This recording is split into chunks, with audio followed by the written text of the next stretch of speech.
सर्वप्रथम सर्वांना श्री स्वामी समर्थ. स्वामी महाराजांच्या कृपेने तुमच्या सर्व चांगल्या इच्छा पूर्ण होत ही स्वामींचरणी प्रार्थना करते आणि आजच्या व्हिडिओला सुरुवात करते. अक्षय तृतीया, वैशाख शुद्ध तृतीयेस अक्षय तृतीया म्हणतात. यावर्षी 10 मे 2024 या दिवशी शुक्रवारी रोहिणी नक्षत्रावर अक्षय तृतीया आलेली आहे. रोहिणी नक्षत्रावरील अक्षय तृतीया खूपच फळ देऊन जाते, फलदायी ठरते. या दिवशी कुठलेही शुभ कार्य, शुभ कामे अक्षय फलदायी ठरतात. म्हणून तुम्ही या दिवशी मुहूर्त न काढता सुद्धा खूप शुभ कामं तुमची असतील. लग्न कार्य असेल, तुम्हाला गृहप्रवेश करायचा असेल, कुणाला दुकान व्यवसाय सुरू करायचा असेल, मुलींना पार्लर वगैरे सुरू करायचं असेल, नवीन वस्तू घ्यायची असेल, अगदी सर्व शुभ कामे शुभ तुम्ही करू शकतात. या शुभ कामांचा नाश होत नाही. अक्षय तृतीयेला जर तुम्ही ही शुभ कामं केली तर अक्षय फळ देऊन जाते. या दिवशी कुठलीही घेतलेली वस्तू दीर्घकाळ टिकते. सोने खरेदीसाठी तर हा दिवस खूपच शुभ मानतात. या दिवशी घेतलेले सोने अक्षय धनप्राप्ती देऊन जाते. आपल्या सोन्यात हजारो पटीने वाढ होत राहते असे म्हणतात. जुन्या काळापासून असे म्हणतात. तर कधीच ते सोनं आपल्याला विकण्याची, तोडण्याची, मोडण्याची, गहाण ठेवण्याची वेळ येत नाही असे म्हणतात. पण आता सोनं खरेदी प्रत्येकाला जमत नाही. तर अक्षय तृतीयेला सोनंच नाही तर कुठलीही नवीन वस्तू तुम्ही घेतली, खरेदी केली तरीही अक्षय फळ देऊन जाते. मग तुम्ही तांब्या पितळाची भांडे घेऊ शकता. आपल्या देवघरात तुम्हाला कुठली भांडी हवी असेल, लोटा, तामण वगैरे, घंटी, दिवा, निरांजन, समई, बऱ्याच अशा वस्तू असतात. माता लक्ष्मीचे चरण पादुका, माता लक्ष्मीला कवडी प्रसन्न करते. तुम्ही कवड्या आणू शकता, घरी पूजेत ठेवू शकता. अक्षय तृतीयेला श्रीहरी विष्णूंना शंख प्रिय आहे. दक्षिणावरती शंख आणू शकता, स्थापना करू शकता. माता लक्ष्मी आणि श्रीहरी विष्णूंचे आसन म्हणजे श्रीयंत्र तुम्ही घरात आणून आपल्या देवघरात या दिवशी स्थापना करू शकता. आपल्या घरात तुम्ही धने घेऊन या, धन्यांचा नैवेद्य दाखवा, पूजेत धने ठेवा, खडे मीठ घरी घेऊन या. माता लक्ष्मी यामुळे खूप प्रसन्न होते. माता लक्ष्मीला अक्षय तृतीयेच्या दिवशी एक का होईना कमळाचं फूल अवश्य वाहा. एक 10 रुपयाचं मिळालं तुम्हाला तरी पण आणा आणि माता लक्ष्मीला लाल मिळो, गुलाबी मिळो, तुम्ही एक कमळाचं फूल माता लक्ष्मीला अवश्य वाहा. ह्या वर्षी तुमचं घर धनधान्याने भरल्याशिवाय राहणार नाही. माता लक्ष्मीला कमळ खूप प्रिय आहे म्हणून एक शोधून आणा. एक कमळाचं फूल आदल्या दिवशी आणून ठेवलं तरीही चालेल, पण एक कमळाचं फूल माता लक्ष्मीच्या चरणी अवश्य व्हा. आता नाहीच मिळालं तर एखादं गुलाबाचं, लाल भडक गुलाबाचं फूल अर्पण करा. यावर्षी अक्षय तृतीया मुहूर्त 10 मे 2024 शुक्रवारी सकाळी 5 वाजून म्हणजे पहाटे 5 वाजून 19 मिनिटांपासून ते 11 मे सकाळी 7 वाजून 33 मिनिटांपर्यंत अक्षय तृतीयेचा मुहूर्त आहे.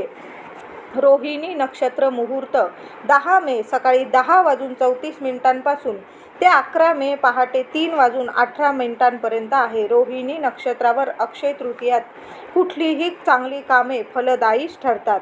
3.5 मुहूर्तांपैकी एक शुभ मुहूर्त म्हणजे अक्षय तृतीया. या दिवशी आपल्या जीवनातील दुःख, दारिद्र्य दूर करण्यासाठी आपण खास उपाय केले पाहिजे. आपल्या घरात काही पितृदोष असेल, घरात कटकटी होत असतील, दुःख, दारिद्र्य, आजारपण असेल, घरात पैसा टिकत नसेल, अशा गोष्टी जर घडत असतील त्यासाठी अक्षय तृतीयेला हा उपाय नक्की करा. अक्षय तृतीयेच्या दिवशी लवकर उठून स्नान करायचं आहे. आंघोळीच्या पाण्यात थोडीशी चिमूटभर हळद महिलांनी अवश्य टाका आणि मग आंघोळ करा. घरातील देवांची पूजा करायची आहे. देवांना सुद्धा छान असं पंचामृताने अभिषेक घालून छान पूजा करा. तांदळाची रास करून त्यावर आपल्या देवांना आसनास्थ करायचं आहे किंवा फुलांची रास करा. हळदी, कुंकू, फुले, धूप, दीप ओवाळून छान अशी पंचोपचारी देवांची पूजा करा. आदल्या दिवशीच आपलं देवघरसुद्धा स्वच्छ करून ठेवायचं आहे.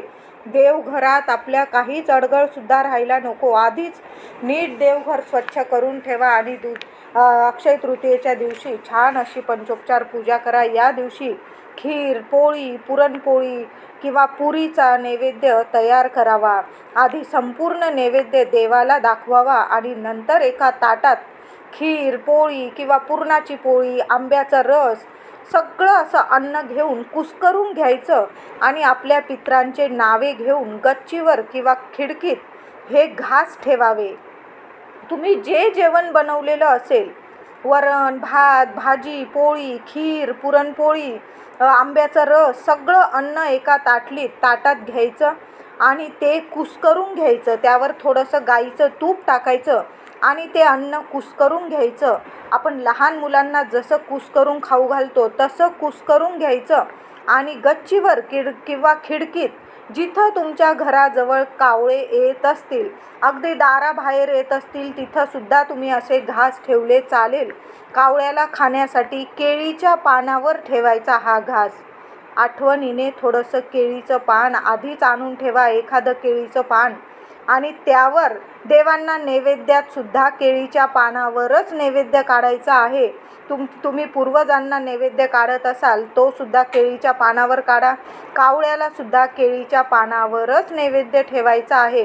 अगदी छोटासा केळीच्या पानाचा तुकडा असला तरीही चालेल, पण केळीचं पान अवश्य घ्या. तुम्हाला या दिवशी अगदी काहीच नाही जमलं, समजा घरातल्या महिलेला 4 दिवस वगैरे असले, मग अशा वेळी पितृदेवतांना प्रसन्न करण्यासाठी घास तर आपल्याला ठेवायचाच आहे. कावळ्यांना काहीही करून आपल्याला घास ठेवायचा आहे. मग काय करायचं, पुरुष मंडळींनी सुद्धा भात शिजवायचा, त्यावर थोडंसं ताजं दही आणि साखर टाकून देवांनासुद्धा 2 नैवेद्य काढा.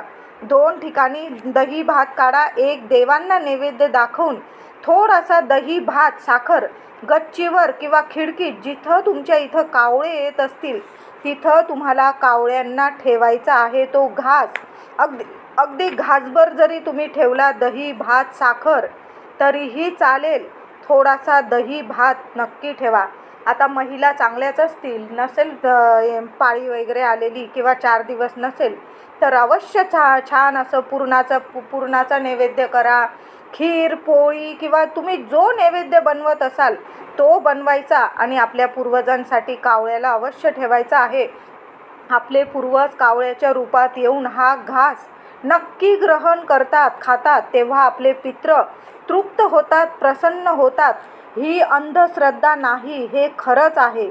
म्हणून थोडा का होईना, तुम्हाला नाही जमलं या दिवशी काही करायला तर थोडा भात शिजवा, त्यात दही टाका ताजं आणि त्यावर थोडी साखर टाकून देवांना आधी नैवेद्य दाखवा आणि एक घासभर दही भात आपल्या कावळ्यांना गच्चीवर, आपल्या घराच्या गच्चीवर, खिडकी बाहेर, दाराबाहेर नक्की ठेवायचा आहे. आठवणीने करा. काही नाही जमलं पितृदेवतांसाठी आपल्या अक्षय तृतीयेला तर दही भात साखरेचा तरी घास अवश्य ठेवा.